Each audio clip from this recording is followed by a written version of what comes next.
Bismillahirrahmanirrahim. Start in the name of Allah, the entirely merciful, the especially merciful. Zamung da nanane video topic de adjective. Pa de video ke baad adjective chukum basic di haga ba explain kigi ne taso ba adjective pejane. No zama sara tar akhira puri usai au zama do YouTube channel English skill dar sara hum subscribe krai no tayi munakhlam razi chakpal class start ko. Let's talk about adjective. What are adjective? Adjective mean describing words. Describing mean tell us. यानी जो हमें बताता है कुछ Mongla why the sub बाराय के द नावन पबाराय के यानी नावन संग दे नावन सदे और नावन सुमरा दी हागा लफज कुछ मुंगला द नावन पबाराय के वाई चे नावन संग दे नावन सदे और नावन सुमरा दी हागे ता वायलिशी adjective नावन नावन सदे नावन मीन नामा यानी person place, animals, birds, or things. Data wayelishi noun. No haga lafaz kumche da noun pabarai ke mungla wai hageta wayelishi adjective. Na adjective ba munga pa fekrai ke sanga pejanu pade bande da pahadro da para raje chakpa class mahke bozu. How can we find out adjective in a sentence? Adjective ba pa fekra ke sanga pejanu. No pa fekra ke the adjective the pejandalo the para da yawa asana tarika da adjective ba ya zamung sara shape wi ya ba size wi ya ba number wi ya ba quality wi or ya ba color wi. No pa shape ke baza mung sarawi round, square, circular, straight, wide, narrow, etc. Kala che daga se kisma lafzuna words pa fekra ke wi ya da dena yo words pa fekra ke wi no haga ba adjective. Hom daga se pa size ke baza mung sara big, small, endless, enormous, huge, tall, little, etc. Daga se kisma words da hum adjective di kum chepa fekra ke the noun size describe kavi modify kavi a number 1 2 3 10 100 many several etc. Da hum adjective di kum che mungla show kavi khayi che noun sumra di ya quality mungla shokawi bad, good, old, young, new, etc. Yane daga se kisma adjective mungla the noun quality shokawi che noun sanga dem da dena elawaza mungsara color yane rang da hum pa adjective ke razi laka red, black, white, blue, green da os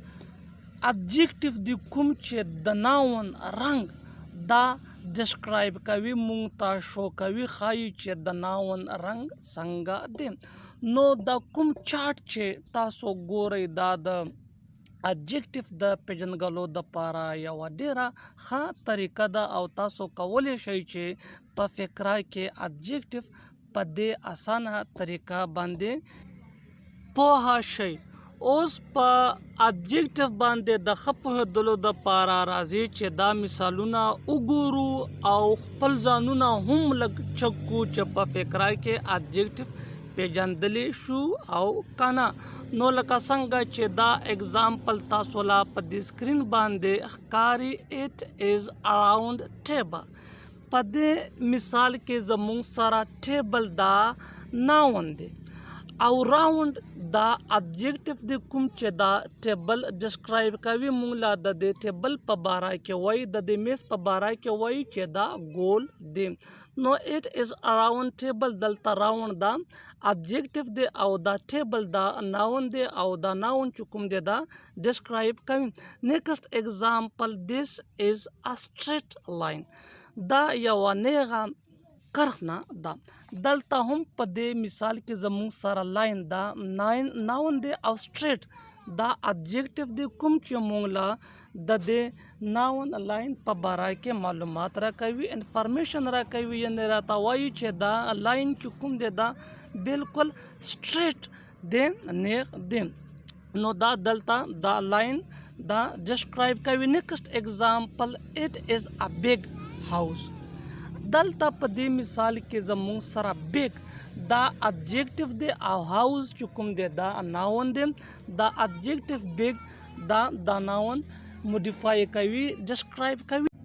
یعنی د دې هاوس د سایز په باره کې وایي چې دا یو لوی کور دی غټ کور دی نو دلته بیگ دا هاوس موډیفای کوي نیکسٹ ایگزامپل هی از ا سمو بوای په دې ایگزامپل کې بوای زموږ سره ناون دی او سمو دا adjective دی کوم چې د دې بوای په باره کې موږ انفارمیشن راکوي نه د بوای ډسکرایب کوي هغه یو وړوکی هلک دی نو دلته دا سمو دا adjective دی او بوی چې کوم دی دا زموږ سره ناون دی کوم چې د دې سایز په باره کې وایي نیکسٹ ایگزامپل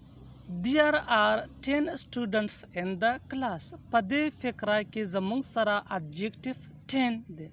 او students دا nouns دي 10 دلته موږ لا ښایي شو کوي چې nouns څومره دي یعنی د nouns شمیره ښایي په کلاس کې لس زده کوونکي دي نو دلته دا 10 دا adjective دی او students دا noun دی نیکسٹ ایگزامپل he is a good boy په دې ایگزامپل کې زموږ سره ګډ دا adjective دی او بوی چې کوم دی دا زموږ سره ناون دی دا ګډ adjective دی او دا موږ لا کوالټي شو کوي د ناون یعنی ناون څنګه دی نو هی از ا ګډ بوای هغه ښه هلک دی دلته کې adjective ګډ د ناون کوالټي شو کړي دا یعنی د ناون کوالټي په باره کې موږ ته ویلي دي چې هغه ښه هلک دی نیکسٹ ایگزامپل دیس از ا ریډ کار دا یو سور موټر دی یعنی د دې موټر چې کوم کلر دی کوم رنگ دی هغه سور دی نو دلته زموږ سره adjective ریډ دی او کار زموږ سره ناون دی دا adjective ریډ دا موږ لا د دې کار د کلر د رنګ په باره کې وایي نو دا و زموږ د نننۍ ورځې کلاس مننه تھینک یو